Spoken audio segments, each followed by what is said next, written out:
JNK bank खिदमत centre association लोग इस वक्त जो है लगातार प्रदर्शन जो है वो देखने को मिल रहा है। इससे पहले अगर श्रीनगर की बात करें तो लगभग 17 दिन हो चुके हैं प्रदर्शन किए गए और अब जम्मू में भी प्रदर्शन जो है वो देखने को मिल रहा है। साफ तौर पर आप ये तस्वीरें देख सकते हैं जहां पर महिलाएं भी इस वक्त जो है वो सड़कों पर है और जहां एक नारा लगाया लगातार मांग की जा रही है, लेकिन अभी तक मांगों को फुलफिल नहीं किया गया। और साफ तौर पर आप ये तस्वीरें देख सकते हैं कि इस तरीके से प्रदर्शन जो है वो लोगों के द्वारा किया जा रहा है और लगभग कई साल बीत चुके हैं जो ये मांग कर रहे हैं, अभी तक उसे फुलफिल नहीं किया गया है। तस्वीरें आपके सामने हैं, ज्यादा से ज्यादा वीडियो को शेयर कीजिएगा और देख सकते हैं जहां पर केंद्र सरकार ये नारे लगाती हुई नजर आती है, बेटी बचाओ बेटी पढ़ाओ, लेकिन आप साफ तौर पर देख सकते हैं कि किस तरीके से बेटियां भी आज सड़कों पर और कई साल से सड़कों पर है, मांग कर रही हैं, लेकिन मांगों को अभी तक फुलफिल नहीं किया गया है। हम लोगों को ये है, हम लोग 14 साल से जेके बैंक के साथ है खिदमत सेंटर काम कर रहे हैं। सर क्या कुछ कहना चाहेंगे, क्या कुछ पूरा मसला है? देखिए मसला हमारा आज का नहीं है, हमारा मसला 14 सालों से है। हम लोग एक प्रॉपर एक सेंट्रल की स्कीम के अंडर जेके बैंक के थ्रू रिक्रूट हुए थे। इसके पर एडवर्टीजमेंट आया था और आईटी प्रोफेशनल जितने हैं उन्होंने इसमें अप्लाई किया था। सो गवर्नमेंट का एक NAGP प्रोग्राम था जिसमें हम एंगेज हुए थे। इसमें सबसे बड़ा पॉइंट था कि 6:6 विलेजेस में एक खिदमत सेंटर होना चाहिए, जो कि आया भी। लेकिन उस समय चलो इंफ्रास्ट्रक्चर की कमी थी, जो पहले सरकारें थी जो कुछ था, उस समय काफ़ी सारी चीज़ें थी नहीं। हम वो उसकी गाइडलाइंस के साथ इंप्लीमेंट होगा तो ही उसका फायदा है ना। अगर वो उसकी तरह से नहीं होगा तो हमें नुकसान है। तो हम ये चाह रहे हैं, हमारे 4 ही मेन चीज़, एक तो ये BC रोल आउट जो नए बैंकिंग कॉरेस्पोंडेंट एंगेज कर रहे हैं, क्योंकि असली प्रोजेक्ट कुछ और था, इन्होंने ट्विस्ट किया अपने मतलब के लिए। देखो फाइनेंशियल इंस्टीट्यूशन हम कुछ नहीं कहा, चलो उन्होंने कुछ हमें दिया, हम अभी भी शुक्रगुजार है कि जेके बैंक ने हमें कुछ दिया था, लेकिन उसकी गाइडलाइंस को कंटिन्यू ढंग से रखना है ना।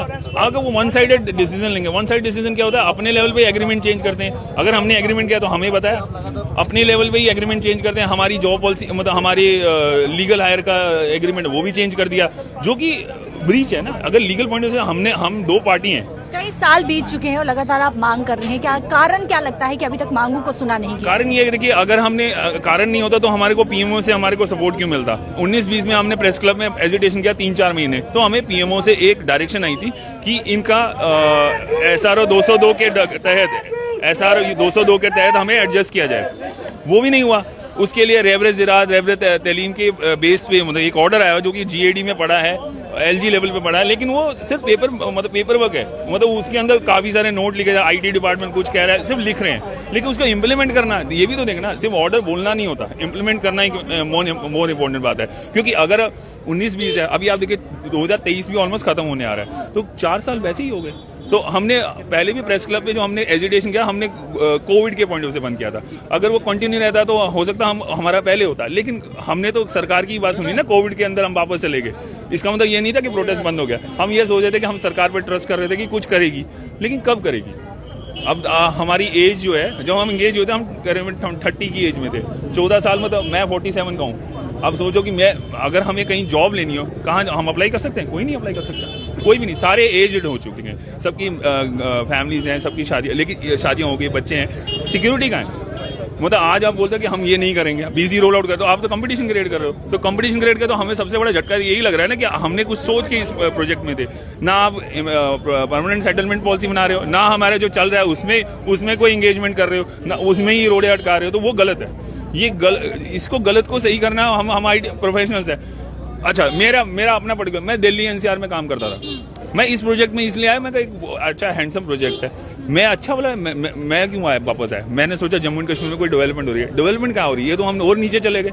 अगर हमें मैंने जीरो पे शुरू किया दोबारा। जब आपने ये प्रोजेक्ट थामा तो क्या लगा उसके बाद आपको? नहीं, पहले 4-5 साल तो कुछ हुआ ही नहीं ना, 4-5 साल कुछ नहीं हुआ, लेकिन उसके बाद लगा कुछ होप होती है, हर चीज़ के अंदर एक होप होती है, कुछ चीज़ें आई भी, लेकिन वो इम्प्लीमेंटेशन में प्रॉब्लम है। पॉलिसी जो इम्प्लीमेंटेशन की है ना, उसमें फिर स्टेक होल्डर, अभी जैसे हमारे गवर्नेंस की सर्विसेज होती थी, पहले वो हमारे को ट्रेनिंग दी गई है, सब कुछ किया गया है। आज की डेट में वो पब्लिक डोमेन में ओपन कर दी गई है।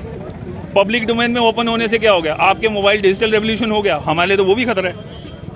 लेकिन रूरल एरिया में नहीं है ना, रूरल एरिया में फिजिकल सर्विसेज चाहिए होती हैं। रूरल एरिया में अगर बंदा मोबाइल चलाने से मतलब थोड़ा सोचता है कि यार मैं करूं नहीं करूं, उसमें हमारा रोल है।